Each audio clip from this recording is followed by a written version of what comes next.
मुंबईमध्ये काँग्रेस एकला चलो रेचा नारा देणार का अशी चर्चा आता रंगू लागली आहे। सध्या तरी एकला चलो रेचा नारा चर्चेनंतर अंतिम निर्णय असं वडेट्टीवारांनी म्हटलंय। ओबीसी आरक्षणाला धक्का लागल्यास आम्ही रान उठवू असं वडेट्टीवारांनी म्हटलंय। काँग्रेसचे नेते विजय वडेट्टीवार यांनी हा इशारा दिलाय। आहेत काँग्रेसचे वरिष्ठ नेते विजय वडेट्टीवारजी। हो, महानगरपालिका निवडणुका कधी लागण्याची शक्यता आहे? काँग्रेस महाविकास आघाडीचं काय ठरलेलं आहे निर्णय?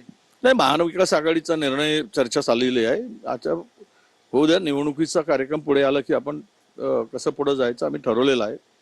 मुळात आता 27% आरक्षण देऊन निवडणुका लावणार का याकडे आमचं लक्ष आहे की ओबीसीचा गळा घोटून स्वतःची पाठ थोपटून सरकार खड्ड्यात घालण्याचं काम करणार आहे यावर आम्ही बारकाईने लक्ष देतो। ओबीसीच्या 27% आरक्षणाला धक्का लागला तर आम्ही रान उठवू आणि सांगू सरकारला की या सरकार हे ओबीसीच्या विरोधात आहे आणि ओबीसीचं आरक्षण स्थानिक स्वराज्य संस्थांमध्ये कमी होत असेल तर मात्र याचं उत्तर सरकारला द्यावं लागेल।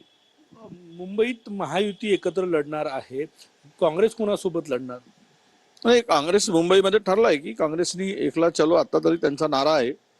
निवडणूक आहे नंतर काय चर्चा होते ते ठरवू। सचिन साहेबांचं, गजानन उमाटे, टीव्ही 9 मराठी, नागपूर। 2017 मध्ये मी नगरसेविका शिवसेनेतून झाले होते।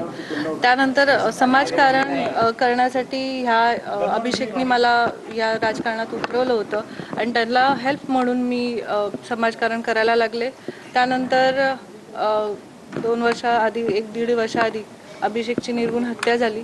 त्यानंतर परत मी समाजकारण करायला सुरुवात केली, पण करताना प्रभागामध्ये जी विकासाची कामं अपुरी राहत होती आणि होत नव्हती, माझ्या लोकांची कामं होत नव्हती, त्यासाठी हा निर्णय घेतलेला आहे।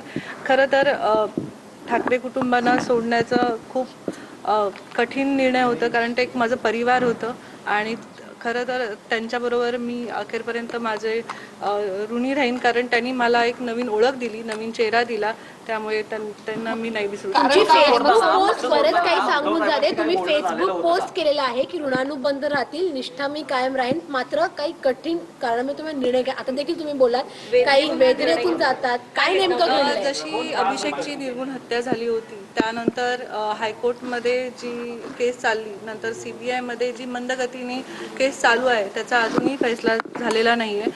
त्यामुळे मी जेव्हा देवेंद्र फडणवीस साहेबांना भेटली, हे आमचे बोलणं झालं की लवकरात लवकर CBIला सांगून ते निर्णय घेतले जाईल आणि जी केसचा निकाल आहे ते निकाल त्यांना न्याय मिळवून देण्यासाठी प्रवेश केलाय, न्याय मिळवण्यासाठी पण आलेली आहे आणि विकासाची कामं लवकरात लवकर होतील आणि मला पूर्ण संधी मिळेल की विकासाची कामं करण्याची। तुम्हाला असं वाटतं की मंत्रिगटामध्ये तुम्हाला न्याय मिळाला नसता? तुम्हाला असं वाटतं विरोधी पक्षात जर तुम्ही असता तर तुम्हाला न्याय मिळाला नसता का? नाही, असं काही नाही। मला वाटतं की खूप मंदगतीने चालू आहे, संतगतीने आहे, तरी मला असं वाटतं की ते दबाव होता का तुमच्यावर पक्ष प्रवेशासाठी? काही अडथळे होते का? कोणी काही अडथळे आणले होते? नाही, असं काही नाहीये।